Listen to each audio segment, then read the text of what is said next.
How's it going, guys? Welcome back to TheBlueShifting and welcome back to Vampire the Masquerade Coteries of New York. We're getting ever and ever closer to the release of Bloodlines 2. I think it's been delayed, but I'm excited for that game.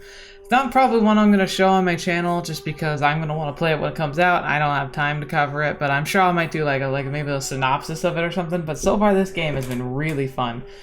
Being able to continue and develop these stories and think about the events of the game. Like, it makes me want to play the tabletop game. I'm not sure about the LARPing. I want to try that out someday, but I'm not sure if Vampire the Masquerade would be the system I'd be wanting to go for. Although I don't think that's always the case. I think I've seen people who just do normal table play. Which I think sounds really, really fun. But the only group that I knew growing up that did it was a LARP group, so I always associated it with LARPing. But this is a game system I hope to try sometime, on the tabletop version again, because I think that's very fascinating. But for now, we're going to jump into this visual novel, graphic novel. I consider this a visual novel, though it's more likely considered kinetic novel. And some might not agree because it's not origined in Japan, but I don't care. I think it's fine. So, the tough question today is probably the wrap-up of The Nosy Reporter or Her Master's Voice with Hope. Honestly, I have to say, between the two, I think Hope is a more useful friend to have. I do worry because I'm pretty sure I need to drink some blood. So, we'll figure all that out. But thankfully, I got a little bit of a taste from what's her name? She's like the weird Kenny Yandere stalker lady.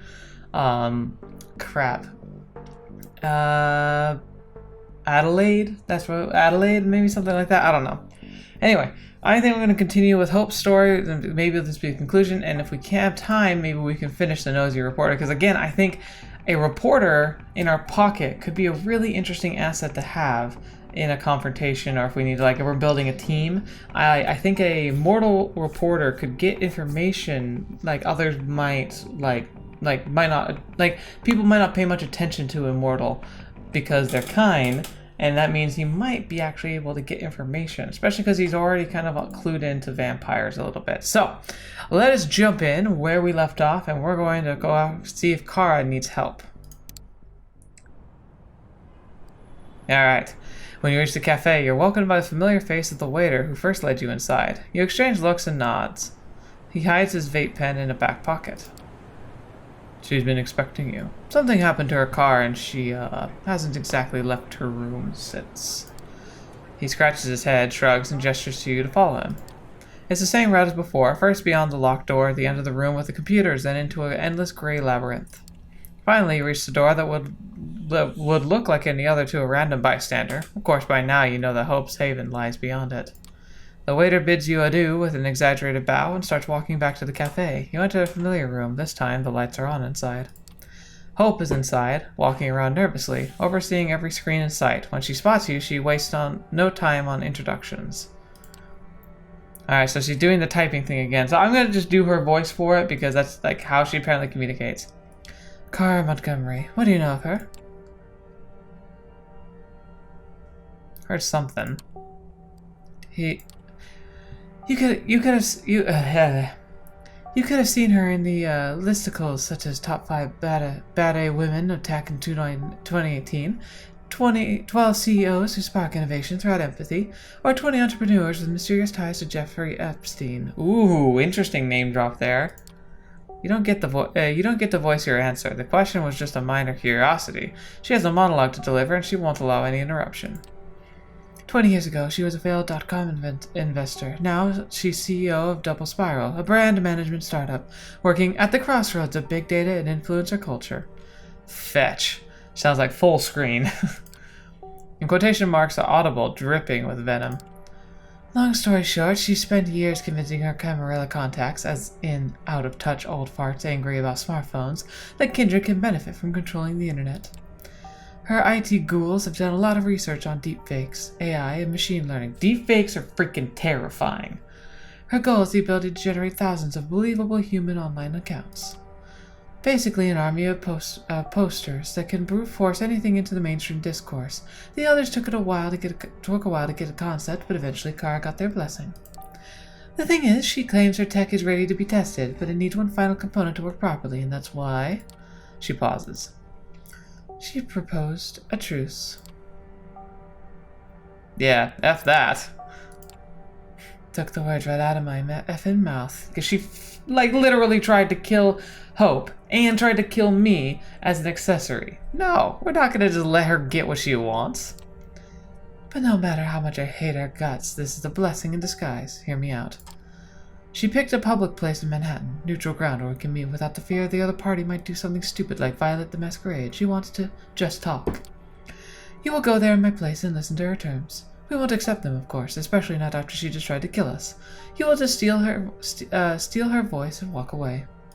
Ah. Steal her voice. What next? You trade her mermaid tail for legs? A Disney joke? Sweet. That's what. What next? Will you hit me with a topical Harry Potter reference? I'm not trying to be obtuse here. Wait a second and let me explain my plan. She's gonna get a voice print identification from her. You see, there's only one way to even the odds. We have to hit Kara where it hurts, and she's got only one weak point. Double Spiral Headquarters. Kara is the only person there with access to every room. Security is something she came up with herself. Voice-based, but based on a different passphrase every time. That means just recording her talking is not enough if we want to get in. That's why I started selling illicit material to people with access to advanced deepfake audio technology. Ah. I've got it right in this room, and now all I need is a sample base that will allow me to manufacture a bot that talks like her. To monitor data, I need to stay behind. Still, I think the plan's pretty simple. You talk with her while wearing a wire. I process the recording here to steal her voice, and voila, she's wide open. Then we invade Double Spiral and destroy it from within. The evil is defeated. I become part of your crew. Happy ending for everybody. How does that sound to you?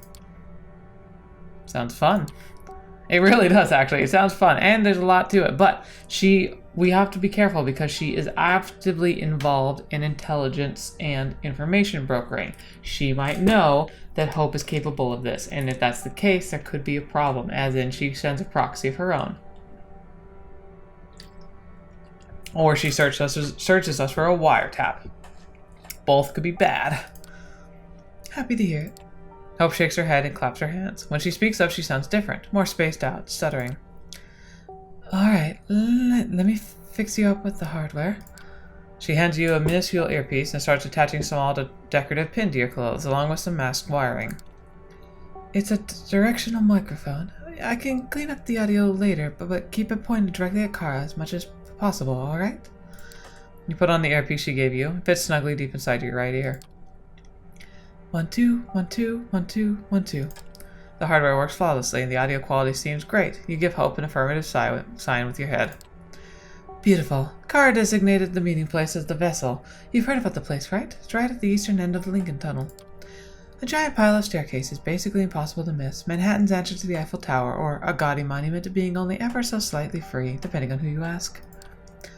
I'd drive you there, but my car's still in the shop, and I don't want to risk being spotted by Kara's people. And I need to process the voice data from here.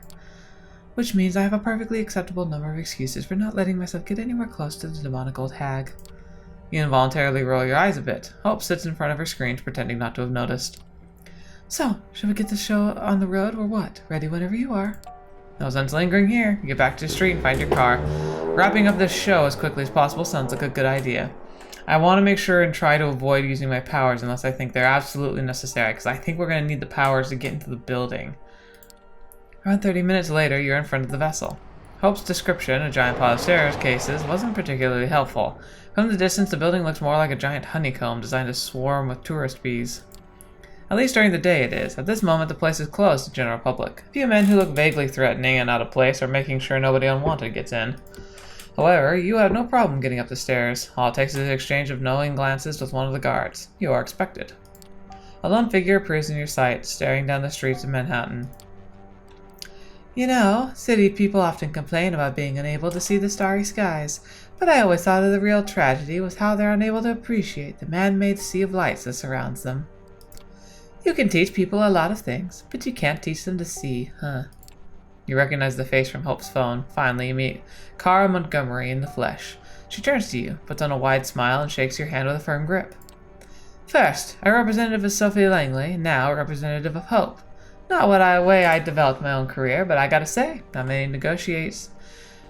many neo-nats get around the way you do. Hardy effing har. Hope speaks up in your ear for the first time, seething with contempt. Although Kara couldn't possibly have heard her, she immediately goes on to address her absence. Maybe the volume's really low, but I would be cautious because vampires are known for good hearing. But I'm guessing Hope knows that, so. Can't say I expect her to actually arrive here, with you or instead of you. On the other hand, I'm sure every single word I say will be instantly relayed to her. And for the first time in forever, your empty blabbering will serve as an actually useful cause. So let me make sure we cut out everyone but the middleman for a while, okay? She takes out her phone and taps the touchscreen. In a few seconds, the barely perceptible buzzing sound in your ear disappears completely. Yeah, I thought so. You can't hear Hope anymore. It's probable she can't hear your voice right now either, which would mean she must be busy raging and cursing out everything in sight at the moment. Is there anything we can do, like activate our phone? But I'm guessing it will work on that too. This obviously wasn't something she expected to happen. Could it be that Kara saw through your plan? You have to play it cool and see what happens next. Knowing Hope, you've probably already heard whatever scraps can be Googled about me and a pile of insults for good measure. Obviously, I know everything there is to be known about you as well, Protag. I don't believe we have need of formal introductions, but first off, let me apologize for the discomfort my former employee has caused you. I wasn't remotely aware of his planned actions against Hope. I fully condemned them. I'm glad to see you unharmed, and of course, applaud your swift disposal of the psycho. Langley chose you well. Brief silence. So let me cut to the chase here and present myself in the best way I know how, through my ideas. Who do you think has a monopoly on reality? Reality,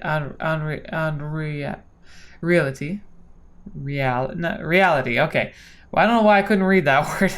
English fail. Not much for small talk, is she? Who do you think has a monopoly on reality? Monopoly? I would say the monopoly is corporations. Vampires have some. Not a lot, though. The state likes to think they do, but it's the corporations who run everything, really. I mean, they're the ones that run the... If businesses control the politicians, then they control the politicians, then they control the government. Corporations do. That's a fairly typical answer. Very 21st century sounding. Have they succeeded in replacing the state here, though?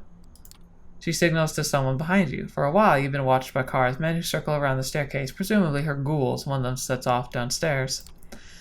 You know, Bolivia just had a military coup. Hundreds of new accounts posting about nothing but Bolivian politics in English set out to convince every random person online that the U.S. wasn't to blame.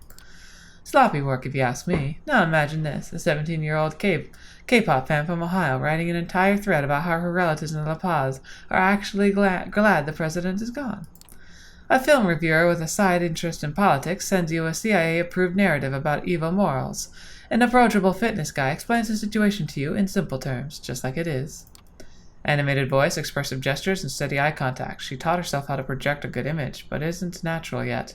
At times it feels like she's screaming at you to trust her. It's not hard to emulate the masses. Reach out to one of those Eastern European troll farms and bang, a few hours later you have a clone army that will instantly voice their support for any cause. You will spread your message, but won't foster a new culture that serves your goals.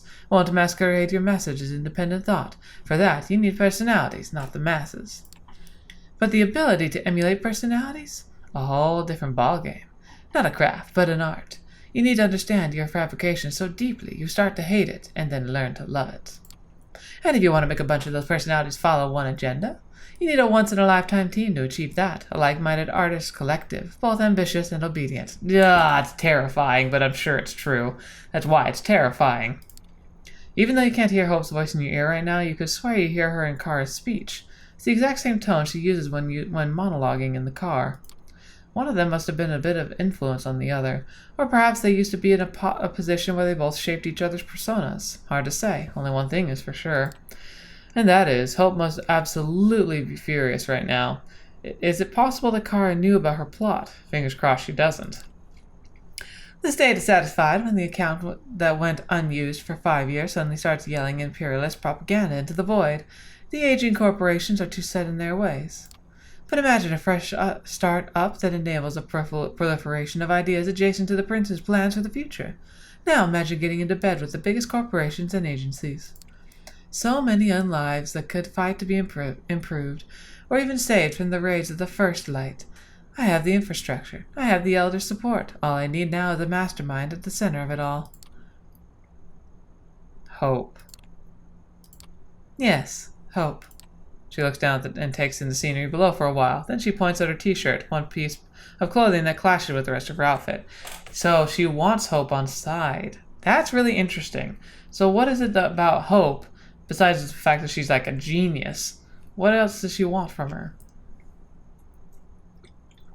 Because if they had a falling out, I have no idea why she would suddenly be willing to be like, oh yeah, come work for me, and I'll give you what you want. That seems silly. You know, I'm a huge fan of punk.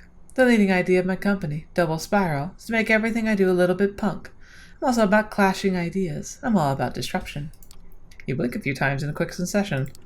Oh gosh, you think to yourself, she's kind of that kind of person. You saw a lot of them in your old life. Another rich idiot who thinks deals are an art form too, hell-bent on perverting the meaning of any piece of actual art that hasn't been thoroughly ruined by the art-hating dystopia that surrounds you. You collect yourself and escape from memory lane. Carr has started talking about Hope, so you'd better listen. To me, Hope is a punk as it gets, a free spirit, viciously independent and an eternal contrarian at odds with everything and everyone, developing her talents just because she finds it joyful. But, gosh, that girl need guidance. Not putting her talents to better use, rotting away, posing insane bullcrap all the time. What a waste. I have built an environment specifically to develop her talent and let her become indispensable to our society, but she rejects it because it's some idiotic hang-ups.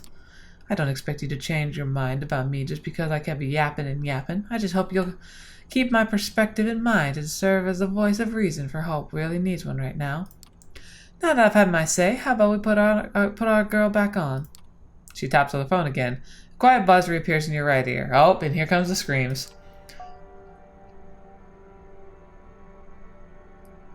Yeah, I wouldn't talk to her even though she's there. I'd be like, you're bluffing.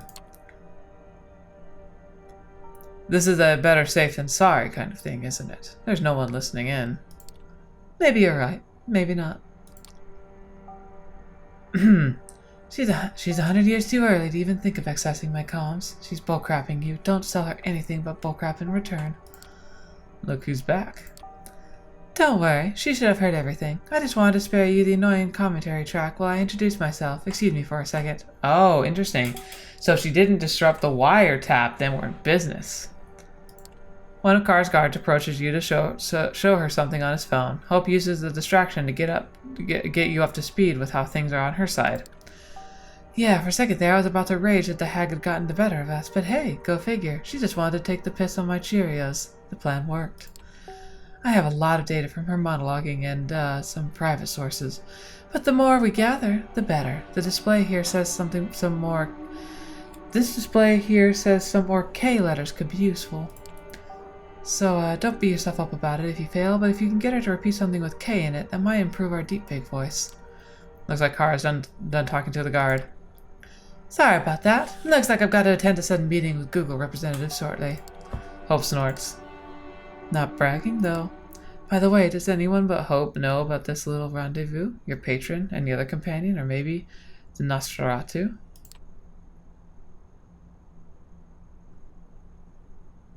Sophie. The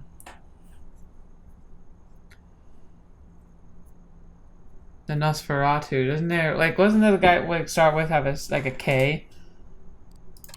So what if it's the Nosferatu?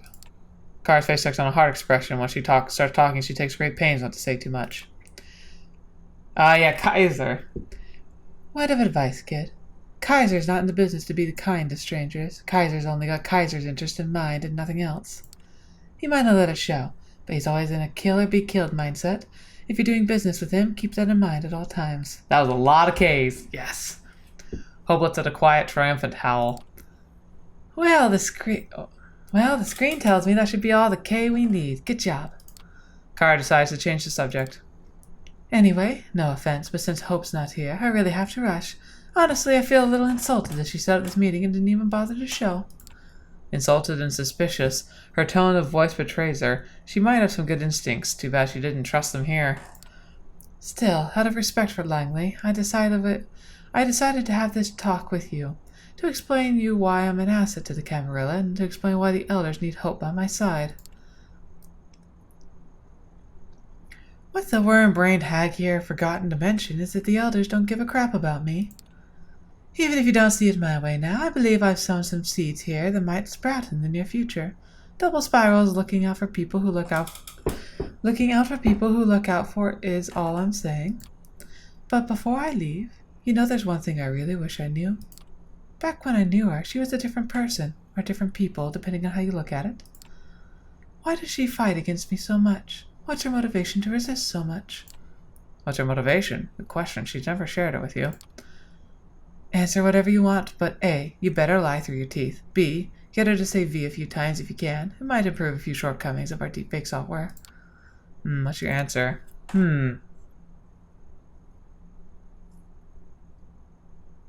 Survival, payback, retribution.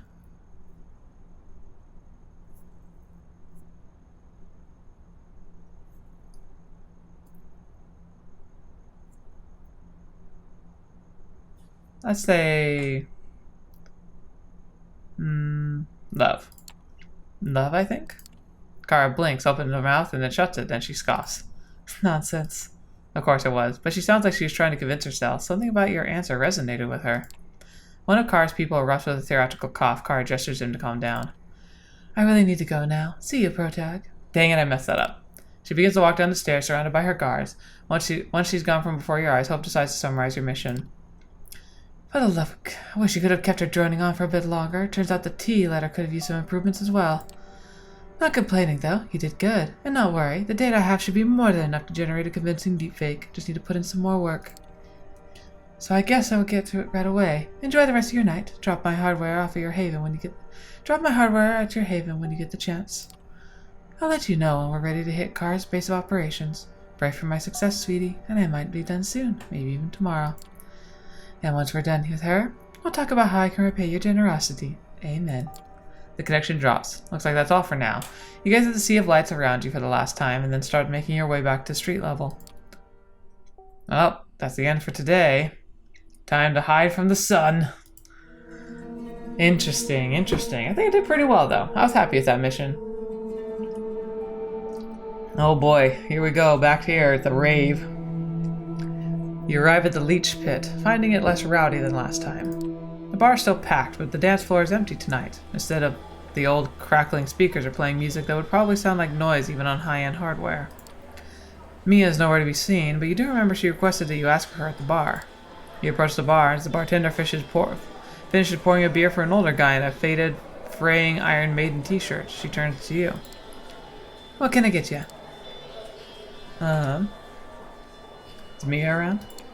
Hey, is Mia around? No, she's not in tonight. She looks you up and down. A spark of recollection shines in her eye. Oh yeah, that's right. She takes a well-worn book from behind the counter, some kind of VA vampire novel? Oh, grave is Twilight, and flips through it. She produces a piece of paper from between the book's pages and passes it to you. She told me you'd be interested in reading this. You find a relatively quiet corner and take a look at the note. T wants to meet you. I'll arrange it, but you need to prove you're trustworthy. Look around Leech Pit for a guy named Bruce. Buff dude, tattoo sleeve on his right arm. I'm 90% sure he's somebody's retainer, sent here to spy on us by the cam. Give me the name of his master and write it on this card, then return to the bar. Alright, retainer, a human who serves as a vampiric master. Kindred rarely go without at least a few of them, these mortals, both for convenience and protection. Right, so retainer, that's what I'm thinking that the reporter could be. He could be a retainer. Doesn't take you long to locate this Bruce guy. He sits alone in the corner, 2 beer glasses already empty at his table. You take a moment to consider your approach.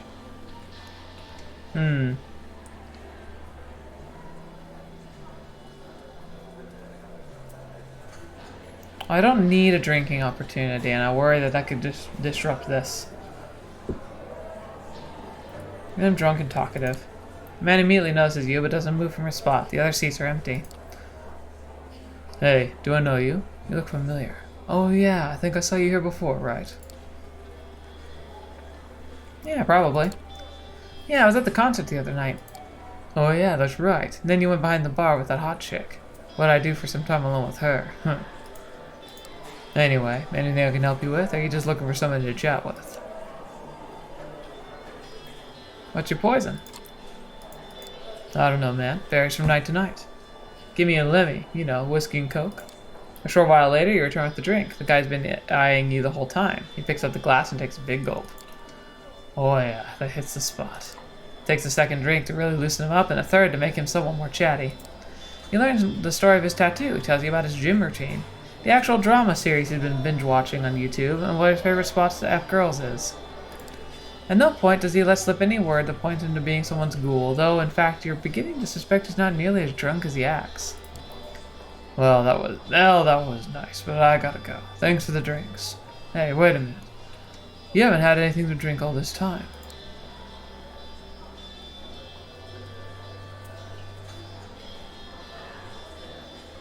No, and your master wouldn't either.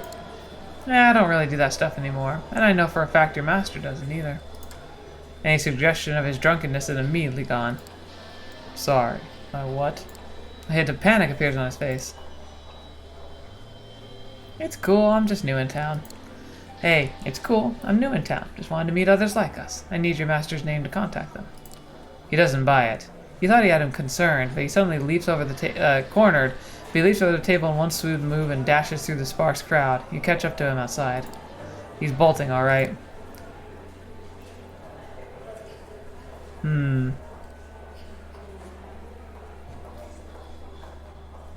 Call for him to stop. Hey man, stop! I just want to talk! He doesn't even respond, and before you run after him, he's already gone. Time to leave something for Mia. You borrowed a pen from the bar and flipped Mia's note to the other side.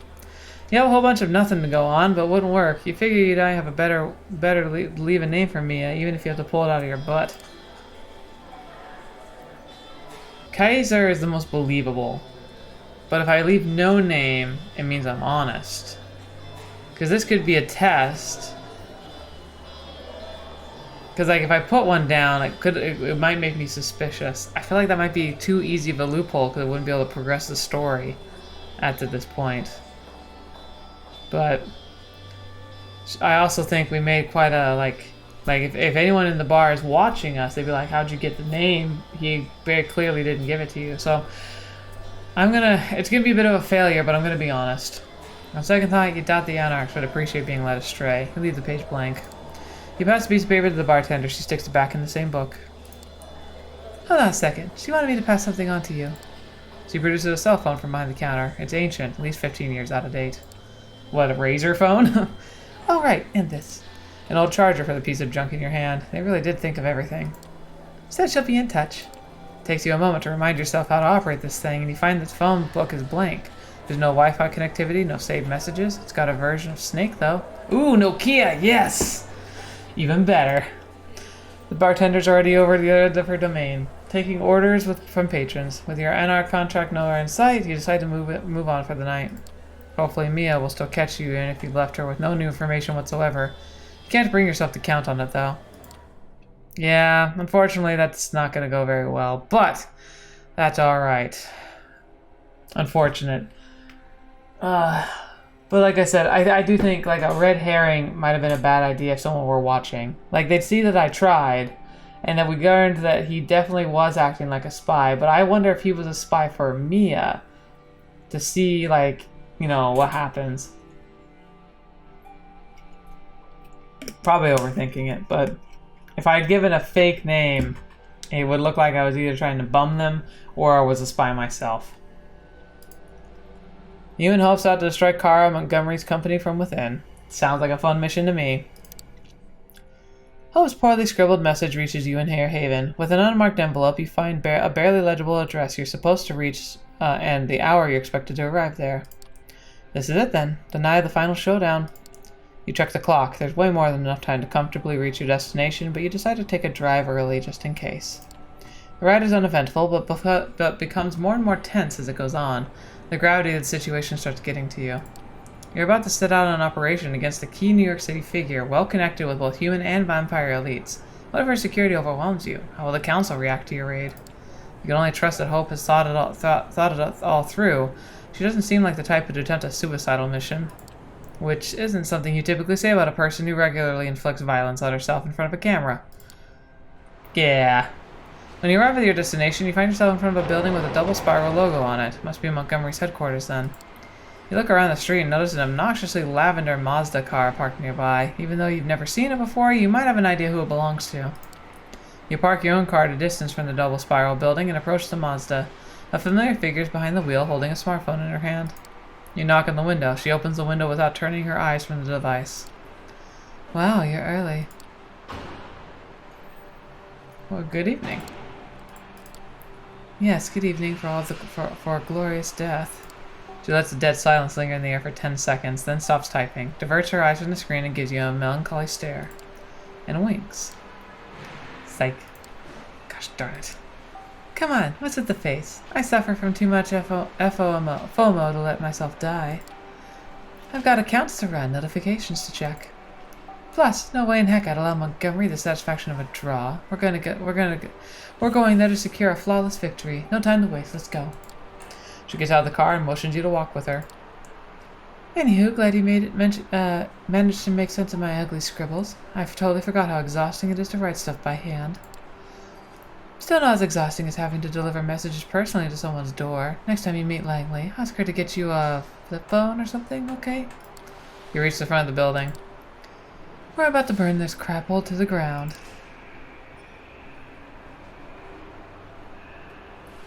What's the plan? Oh, I wouldn't mind if you let me in on your plan this time. Oh, Protag, baby. One would think that by now you'd know I'm a need-to-know based kind of a girl. But luckily, there's not much of a plan to talk about. You've done all the hard work during your meeting with Kara. You see, our job is easy. We get in, destroy the server containing the double spiral research, and walk out. No spectacle, no drama, no dramatic showdowns. Now I know exactly what you're going to say. But wait, Hope. If this data is so priceless, shouldn't she have external backups? Is Kara a complete dunce? Excellent question, my neonate friend. The answer is yes, she's a dunce. But aside from her numerous negative qualities, she also has a positive one. She's totally paranoid. She used to be a naive dummy who wouldn't even cover up her laptop camera, but she's lost trust in all external companies after a little cyber espionage incident. She's obsessed with not uploading her precious data anywhere online. Now she only has one physical backup hidden deeper inside the headquarters. Nobody has an idea of where it might be, but I do. Normally I'd never be able to reach the place. Double Spiral is like an underground base. The walls and doors are reinforced both against living and the dead. But the answer to this problem is simple. We only need Kara to lend us her voice so that we can override all her security measures and get to the heart of the facility. What do you say, Kara? May you help your girl out for old time's sake? Hope quickly writes something down on her phone. A few seconds later, a nearly perfect imitation of Kara Montgomery's voice escapes her speaker. You know it, IT. Let's bust this BITCH open. Wow, the sound quality is incredible. The voice sounds only the tiniest bit off. Whatever she paid for that tech was worth it. Oh, and if you're afraid of consequences from the Camarilla, don't be. I'm assuming full responsibility and my butt is covered. You've got some favors to collect and to offer. Besides, Kara's a gosh darn snake and everyone knows it. No important player will miss her influence. They were only tolerating her in case she hit it big with her tech. It's kind of sad because she has a good point here, but obviously made some pretty critical mistakes if she's going to get in trouble with us. It's all about cash and abundance. Life's a bit, and then you die. See, like the T's are capitalized because they're problems. That sucks. Some parts sound a bit too robotic. Could there be a pattern here? Too bad she won't ever get a chance to succeed. So, without further ado, shall we? Hope starts marching towards the revolving door. You close your eyes, make an effort to sharpen your senses, and follow them while climbing into the lobby of the double spiral building. Crap. There's a sole security guard at the entrance. He raises his voice, about to ask your business, but stops short by Hope's commanding voice. No need. We're expected. The man looks lost and disoriented for a moment. Then the gears in his head slowly begin to turn. He nods his head, silently opening the gate to let lead into the elevators. Hope heads into one of them as you follow. She presses a button and the car starts heading to the lowest floor. Eventually the doors open. Welcome to Kara Montgomery's deadly dungeon, Protag. What appears before your eyes are the dimly lit corridors of IT office, empty and silent. The air is stiff and dusty, and there's a sharp, rotten stench in the air that you're unable to identify. The menacing atmosphere makes it hard to recognize at first, but this looks like an active workplace. It really is a dungeon, although a corporate one, where people are cheated of life. So the T's are the problem, but she never asked us to clarify for T's. So I wonder if somehow she if Kara was clever enough to learn how to speak without using T's for the entire conversation, specifically because she's paranoid about us using a deep fake.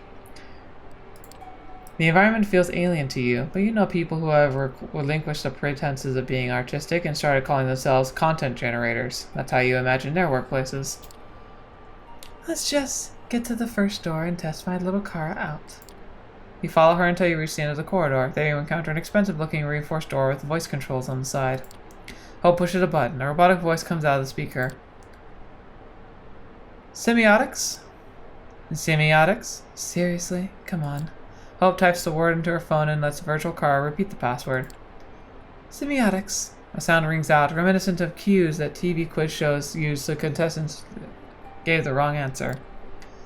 Verification error. Please try again. You give Hope a nervous look. She bites her lip and presses the button again.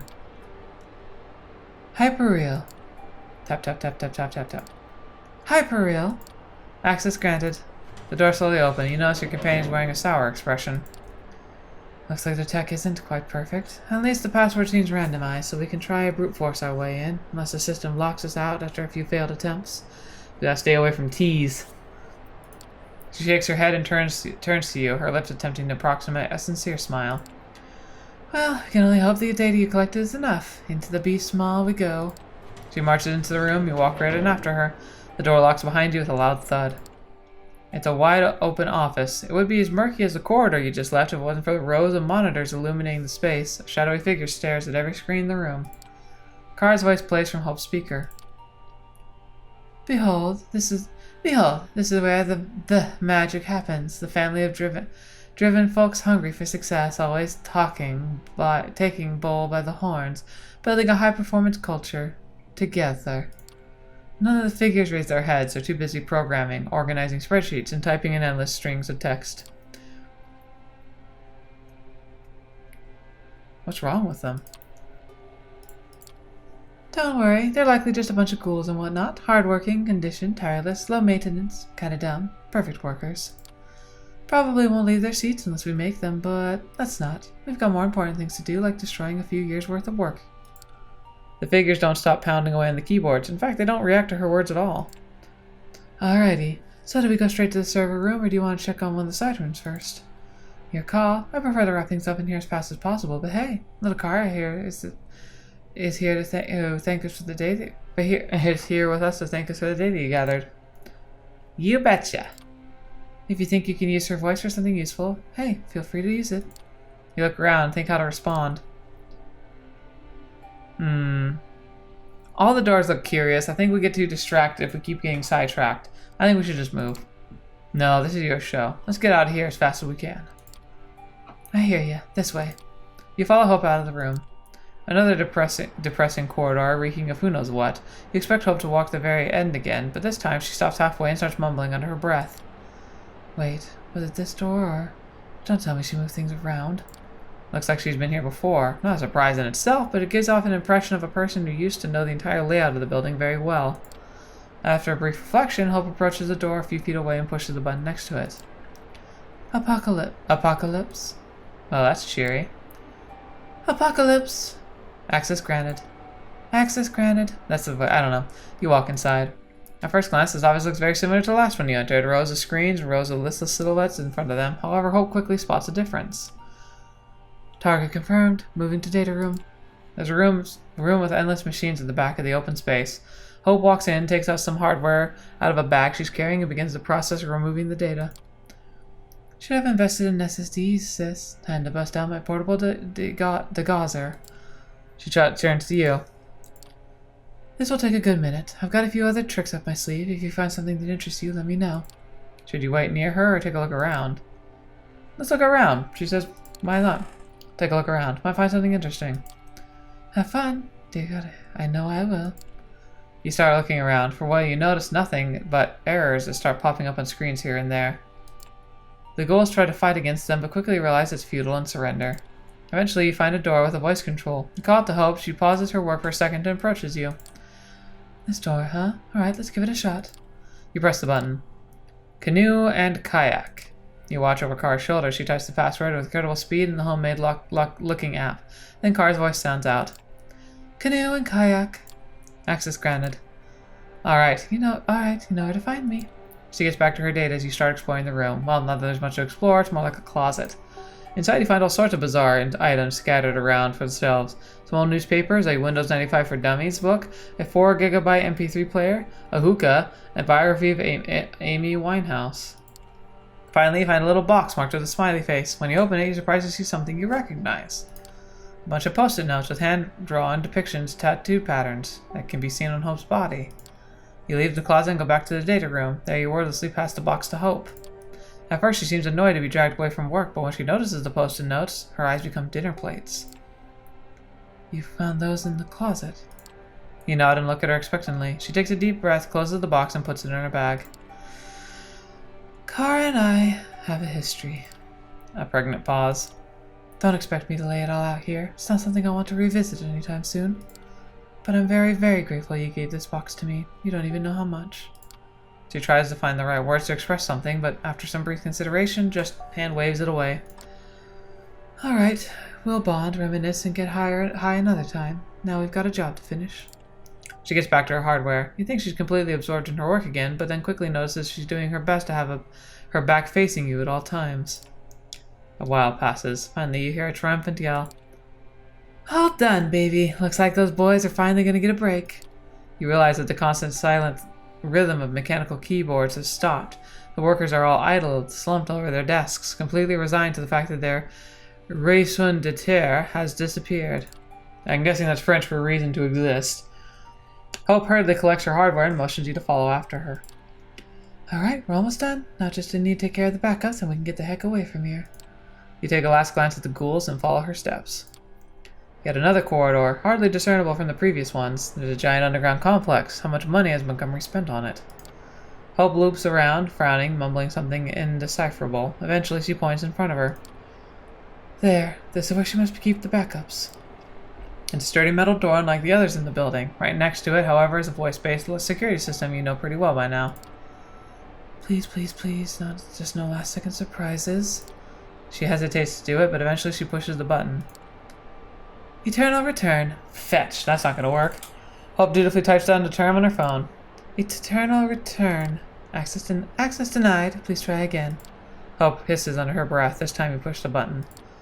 Double spiral. Oh, there we go. Tap, tap, tap. Double spiral. You feel like time's frozen. For whatever reason, it takes longer than usual for the speaker to deliver the verdict. Access granted.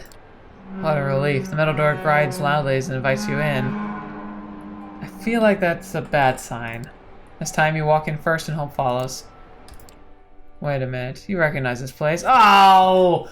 I was wondering in the back of my mind if Hope was hurt with Kara the whole time. That would have... Oh, man! Gosh darn it. I wonder if I'm wrong about that, but wouldn't that just be hilarious? It shouldn't be here, but there's no two ways about it. No. Okay, I just realized the potential is that this is a recreated space to lure Hope in to be working for her, but remember how I mentioned before that the Hope reminds me of the character who owns like a dancing bar in the Bloodlines, the first one. What if that's the thing? What if Kara and Hope are just different sides of the same person? Because doesn't Kara seem like the kind of person who Hope would be if she were like tamer and more businesslike, and Hope's the more wild side, which is exactly how that character was displayed in Bloodlines. While I definitely say it's a fun character idea and a fun twist, I am also concerned that it seems to be following so many parallel notes here that makes me a little bit suspect that there wasn't as much individuality put into this game as I was hoping for. But we'll see. Maybe I'm wrong. This is Hope's Haven. Same bed, same decorations, same ambience. It's a lot more dusty, but... Oh, okay. See, it seems more like a recreation then. The backups are in the back. I'll just get them. She seems a little sheepish as she approaches the double spiral device and unpacks her hardware to take care of them. You take in your surroundings. So, it's like that, huh? You know what? I'll just keep quiet. I kind of see what's going on here. Hope keeps quiet as well, working diligently on destroying her rival's life. She makes it obvious she doesn't want to re-examine her past. You rest against the bed, quietly watching Hope's technological wizardry, and wondering about her past relationship with Kara for who knows how long. Every second you spend here, you become more impatient to get out. Eventually, the device surrounding the double spiral backups start disappearing into the bag as they were taken out of. Looks like the process is nearing completion. You decide to approach the door before it does. However, before you even make a move, the door begins to make a grinding noise. You freeze up and watch them open. Behind them stands the very person you were afraid would appear. That's the punk t-shirt you hoped you would avoid seeing tonight. JFC Almighty. Hope raises her head and her eyes meet. Both their faces momentarily turn to stone. Oh. You could pick out any emotion from their stares, and you'd probably be right. An unbearable tension fills the room as nobody wants to make the first move. Eventually, it's Hope who decides to break the stalemate by loudly pressing the enter button on her laptop and immediately dropping it into her bag. You doubt it's anything more than a provocation, the Malkavian letting her opponent know she won, but it works. The noise makes Montgomery snap out of her stupor. You psycho! You effing demented, vindictive psycho! The air turns thick with murderous intent. Hi. Hope pretends she hasn't noticed. Kara's bloodthirst becomes palpable. You were supposed to be on the other side of the city right now at a meeting. I am notified of every failed voice authentication attempt. I got back here expecting to find some idiots still trying to make their way through the front. She looks around. But I never expected. Just how? Hope reluctantly types something down on her phone. I'm the CEO of Double Spiral, and I endorse wrecking my crap. Kara grimaces at the sound of her own voice and quickly connects the dots. You gremlin. How did you get your hands on that kind of tech? Even I. Company secret. Hope's provoking her. No two ways about it. Kara knows it, so she's trying to keep it cool. I built this paradise for you. For us. For yourself, and no one else. What happened to the Hope I used to know? She can't come to the phone right now. She's dead. I regret the day I let you into my life. Stop lying to yourself, Kara. You only regret the day you let me out of my life. Shouldn't have let your mask slip, honey. Snappish responses almost escape Kara's mouth, but she manages to stop herself before letting the discussion devolve into childish spat. Just tell me there's a copy of my data you haven't ruined, and I'll let you out of here alive. She gives you a hateful look. Both of you. Hope tilts her head and flashes an evil ear-to-ear grin. Not a single bit of data remains. More than a decade of your work down the drain. Welcome to the worst night of your life since the .com crash, Miss Montgomery. Kara looks as if a stake was driven through her heart. She starts to collapse, sliding down against the door like she was sinking deeper and deeper into her personal hell. Hope just stares at her torment, wearing an indecipherable expression, waiting for her rival to reach the floor. Then she does. Then there, at the lowest point of her life, she finds something unexpected. I never ever wanted this. This is not me. Her voice sounds completely different. But there's one way out of this mess. I'm gonna take it. I'm gonna get my data back. Hope looks confused for a second, then an understanding dawns on her. Come on, Kara. You wouldn't dare. You started this game. Now accept you lost. The game isn't over until all the players out of moves, honey. Baring your fangs now? There's two of us against one, even if you commit the sin of deliberately. I'm guessing killing your own sire. Your I don't know. Diabelleria. The consumption of another kindred's blood to the point of the victim's final death. Vampires may not only lower their generation permanently through this abhorrent practice, but it also incorporates the target's very nature and spirit into themselves. Ooh. Oh, ooh, oh, that's terrifying. Ooh, I didn't know that was a thing. Oh my gosh. The last time something like this happened to me, I was ready to die. I think I'll take my chances. It's not like I haven't dreamed about feeling my fangs inside you for a long, long time. So, you want to give me this one victory? Prove once and for all that I was right? It was never about me, but about all the stupid garbage in my head? A victory? Please. Victories are material. They aren't like your little online arguments. She's serious about this protag. She wants to devour me as whole. Sacrifice your humanity in exchange for access to my soul and everything I know. Stay away, Protag. You want money, data, domain privileges, a position at Double Spiral? Anything you want, you can get if you look the other way. Don't listen to this crap. The moment the prince finds out, it's final death for her. And Kara runs. Her moves resemble a beast more than human, immediately closing the distance to Hope. Then she jumps at the Malkavian like a wild animal hunting her prey. Hope instinctively attempts to defend herself, but is immediately overwhelmed. Laying on the ground, she looks like a deer in the headlights. Kara, on the other hand, looks like a bear ready to maul its victim. If you want to react, you need to do it now. Well, not gonna calmly look around. We gotta use powers here. You push yourself to the limit and let your powers take over. Yeah, need more blood after this. The world slows down, letting you run up to Kara and Hope in a blink of an eye. You immediately grab Montgomery by her clothes and attempt to yank her aside. However, the moment she recognizes your touch, she immediately attempts to swat you down. Despite your superhuman speed, she's still almost as quick as you. Her limbs keep zooming wildly toward your vital areas. You dodge every one of them, but each time feels like narrowly jumping out of the way of an oncoming truck. You back away. Better try something different before she gets lucky and hits you. Alright, well, crap.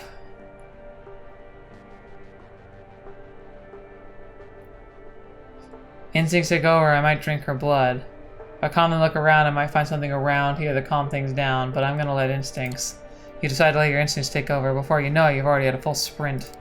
You run up to Kara, grab her, and start pulling her away from Hope. However, you're dealing with a beast here. Choosing to trust your instincts, you underestimated hers. Before you realize what's happened, you find yourself smashed against the nearest wall. Confused and in pain, you check your torso. Some bones feel broken. Still got lucky, should be able to move around, but this will take some time to heal. Kara's already focused on attacking Hope again. Just rushing in blindly won't help, you need a plan. That's 2 mistakes. Wait. There's no point just rushing in blindly. Kara's like a feral animal right now. You don't wrestle with these, you use tools to overwhelm them. You look at Hope's bag. Could any of her devices help? No way in heck. Think harder. You look at the bed, the pillows, the canopy. Hooks hanging down from the ceiling. Bingo. You grab one of the hooks and yank the chain, long enough for your idea to work. You run up to Kara, who's about to maul Hope like a wild animal. Then you stab her with all your strength. The hook gets deep underneath her skin. Kara yells, but there's more surprise than pain in her voice.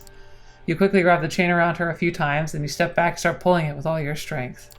Kara is taken by surprise, still not understanding what's going on. She loses her balance and gives her victim a chance to escape. Hope takes it, still dazed. She takes a second to understand the situation, but when she does, she runs up to you and starts pulling the chain with you. Gah! You've never handled her alone, but Hope displays surprising strength while pulling the chain. A minute later, she's hanging above the floor like a butcher's carcass. The end of the hook is stuck in her chest and is sinking deeper as she struggles. However, she's flailing so wildly she might free herself before it puts her out of commission. Ah! You use one hand to desperately search for something that can help you under the bed. Belts, handcuffs, a whip, a giant cattle prod. You have no time to act bemused. You put it to her head and turn it on. Fetch. The device must be modified. The power current is powerful. It causes a scarring almost immediately. She's getting weaker and weaker. Ah! I can't do screams right now. It's too late. It takes Kara a while to accept defeat, but eventually she does. Her body is seemingly lifeless, her head hanging down. She looks like a grotesque portrait of defeat. The hook must have reached her heart. It takes Hope a long time to collect herself. Eventually she manages to speak up. Guess we've gotten up to this point, huh? Just like Kara before, Hope starts to talk in a completely different way than she usually does. You have a bad feeling about this. You want to add my data to yours? You know I can grant your wish, except not the way you have imagined it. Hope starts mumbling and circling around Kara. For the first time since you've met her, she acts like she doesn't have her phone in her hand. This violent aura. This Malkavian looks deeply into your eyes, and she knows you know what she's tempted to do. You silently beg for her not to do it. It doesn't feel right. She puts on a devilish smirk and starts walking towards Kara, looking like a zombie. She starts mumbling under her breath, and you can see her fangs when she speaks. Liberate yourself from the shackles of ordinary morality. Make them scream, feel their warmth. She stops in front of Kara and turns to you with a melancholy spark in her eye. She's ready to say goodbye. Then she utters one word. Psych. Her slouched posture immediately straightens out. As her fingers start dancing on the phone screen again, she sends you a wink. Gotcha. You shake your head and sigh, but it's a sigh of relief. Don't worry, I'm not about to give in to temptation here. I remember our, previous arrangements. You helped me out, now it's time for me to return the favor. Hope tilts her head and looks at Kara. I'll call in some favors and take care of her. She was about to commit diablerie, and I know some other people who'd love to see her hang for it. Not that she needs any help with that now. Puppet is dangling sadly by a single thread. By the way, I've disabled security, so you're free to leave whenever you want, and call me whenever you want. I'm part of your gang now. Semper Fi and all that. I'll stay here and take care of some unfinished business, and hey, you've done a great job. You start heading toward the exit and give her a thumbs up before you leave. She laughs a little, already back to her usual self. Right back at ya. See you around, Normie. See you around, Hope. Your courtier just became more unique than you ever thought it would be. Interesting. Well, we need to feed now. Holy crap. But I think we're going to save that all for next time. What an adventure that was, eh? Dang. Dang. That was fun. I guess we're going to have to see what happens next, but we've officially got Hope on our side. Oh, that was fun. Fun is the only word I could say. Like, that was a crazy adventure, but it was actually... Like, it was well written, and I'm glad I was surprised. I was worried that Hope was Kara the whole time, but I'm glad that she wasn't. And we learned a lot. Like, I learned about the whole, like, what happens when you suck another vampire, and specifically them to death. I wonder what happens if you do it partially, but I'm guessing you could, like intercept and, like share memories with them or something. That sounds really fascinating. I'll have to look more into that sometime. But anyway, if any of you guys know more about that, I'd love to hear more, like, of the lore and, like, how that works. It's always fun to hear your thoughts. But hey, thank you so much for joining me today. Thank you so much for being a part of the channel. As always, it's a pleasure having you here. It's a pleasure to be able to share these nice, lovely times with you. And until the next video watching me, you have to see me in next. I'll see you there.